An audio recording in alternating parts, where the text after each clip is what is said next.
Chris Hansen. It's the 24th of April, and right now there's such a extreme, like laser, like pulse.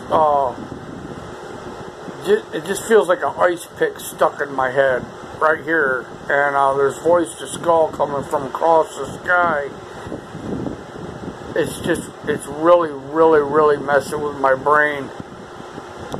And it's got me neurologically shaking right now. My legs are flopping on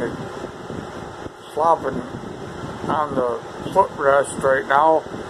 It's shooting all neurologically down through my body. They're really focused right here on the left side of my brain, and it's just a bunch of blasphemy and entrainment. Feels like they're just filling my whole head full of programs or something, programming that statement in my head.